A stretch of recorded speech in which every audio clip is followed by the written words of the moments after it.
Internet, I'm Joey from Joser Studios. Now, recently, YouTube has been coming under a lot of fire in the past couple of months for poor business decisions, to put it nicely. The big one that comes to mind is the whole changing the verification requirements thing that's been happening.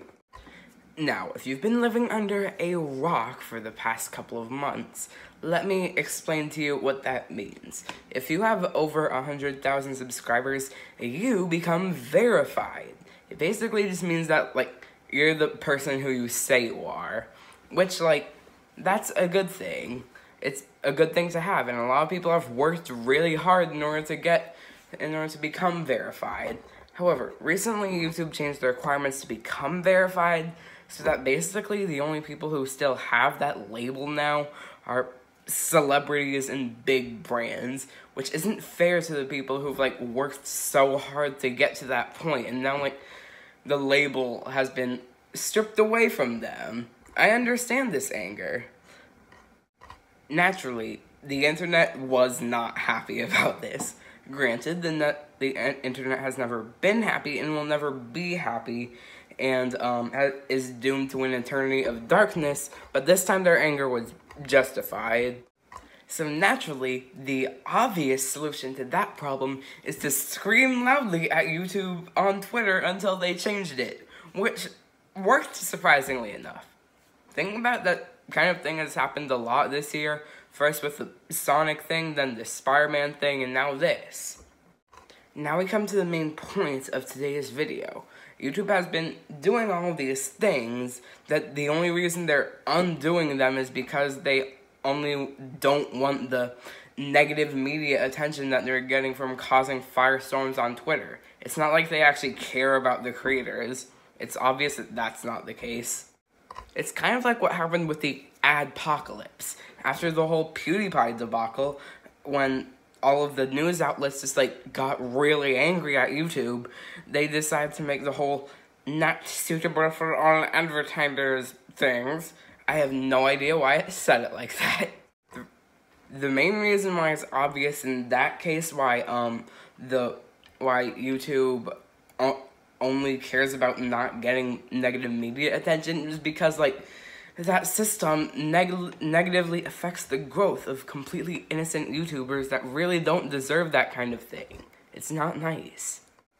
Now, considering that I am nowhere near to being verified, that specific change isn't really a problem to me. However, that does not mean that I am not experiencing any negative effects as to the changes that YouTube is making here. I have multiple accounts, and recently they all got emails as to the changes that they're making to kid-friendly content. It just dawned on me that this is actually happening despite knowing about this for a while. Now, again, I'm not monetized, so I'm not getting affected by the loss of personalized ads.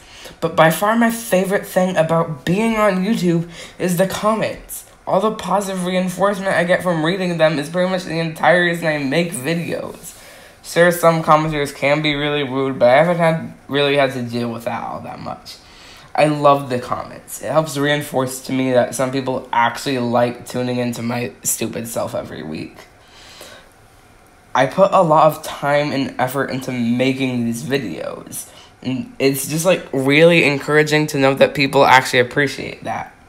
I remember back when I started uploading in September of last year, I had no idea that people would actually want to tune into me every week. It was just meant to be a hobby. But when I started to get all these positive comments, and the fact that now I even have frequent commenters like Magical Muffin and Cooking With Me, and when channels with significantly bigger followings than me started commenting on my videos, telling me I was doing great, that felt awesome. But the problem is it's ambiguous whether this should be considered a kids channel. I don't do anything that kids shouldn't be watching, but also none of this is kid-oriented. I have a diverse range of content, from movie reviews to stop motions to crap posts to this. None of it is targeted at a specific audience. Back when I was starting out on YouTube, I was just throwing stuff at the wall to see what would stick. My goal was to entertain as many people that was possible, as well as the ones that were most fun to make. And the ones that had the best combinations of that were the reviews, the stop motions, and the My Thoughts videos. So those are the kinds of videos that I continues expanding the series of. Nowadays, I mainly make videos that are versions of those that are relevant at the moment, plus whatever my audience is requesting. Granted, the only series that I actually get requests for are the comments response videos, but still. And if they took away my comments, I wouldn't have no idea what the people want. And I know some people are going to say, why don't you just change your channel to the adult setting? Well, as I mentioned before, my goal is to entertain as many people as possible. And I don't want to limit kids from that. I don't know how many of my subscribers are kids, so I would really appreciate it if you guys could just answer the poll in the card so I could find out what percentage of my subscribers are actually kids. I know I have my YouTube analytics, but they won't give me age demographics for some reason. That was the change that affects me the most personally. However, now we are going to cover by far the scummiest thing they've done. According to YouTube's new terms and conditions, they can basically delete your channel if they think you're not making enough money.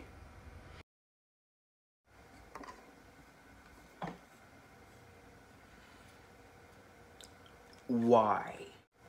Now, the terms do use very professional words that could make it open to less scummy interpretation. I found out about this through a tweet, and one of the replies to it suggests that this could just be like an excuse to get rid of the bad channels that are hurting their reputation. If it was that, then I would be so happy. Not only it doesn't make the lives of already suffering users significantly worse, it actually helps correct the problems that YouTube is trying to correct with these changes. Only now they don't negatively affect the channels that have done nothing wrong. Of course, all the info I have on this interpretation is just like one tweet, so it's impossible it could have negative side effects that I just haven't picked up on yet, though. So, YouTube, if you're watching this, which, let's be honest, you aren't, could you please just stop? That'd be fab. Just start caring about the channels themselves rather than just caring about the money. Besides, if you give channels more freedom to do what they actually want to do, then that will give them more money, and subsequently, you will get more money. It's a win-win situation. It's good for the channels, it's good for the viewers, and it's good for the executives. So, I hope you guys enjoyed that, but now, it's time for an end segment.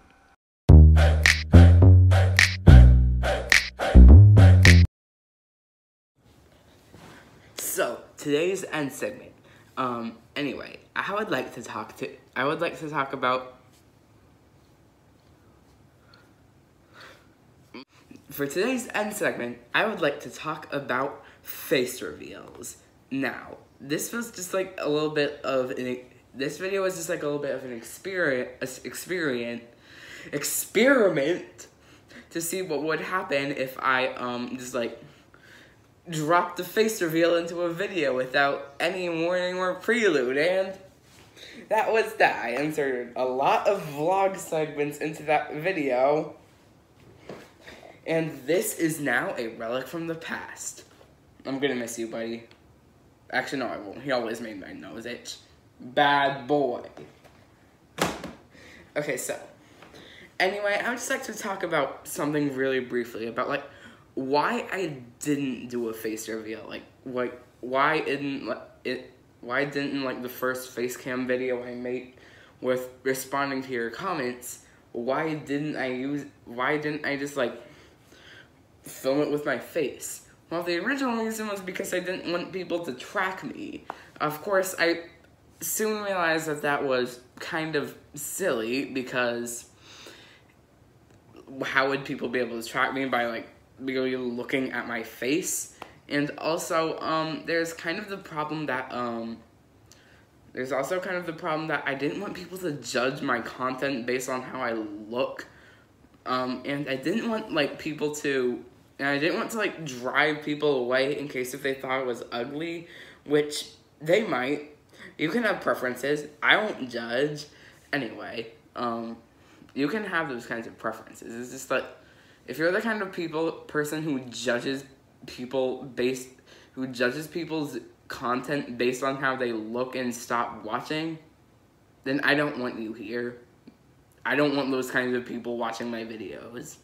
So, anyway, now let's talk about why even after that, which I still continue to do stuff like that, afterwards I realized that was kind of silly. I am really bad at line reading. I really should have scripted this part. Anyways, why did I continue using the stupid Darth Vader mask after I decided that those reasons were silly? Well, I realized that face reveals do kind of blow up. Well, not really. But I just, like, kind of wanted to have a face reveal, like, this thing that I've been building towards. Yeah, I know I said I'd do it at 100 subscribers, but I just wanted to, like, see what would happen if, like, I didn't hit 100 subscribers. I had no prelude or anything, and I just, like, dropped this thing into one of my videos.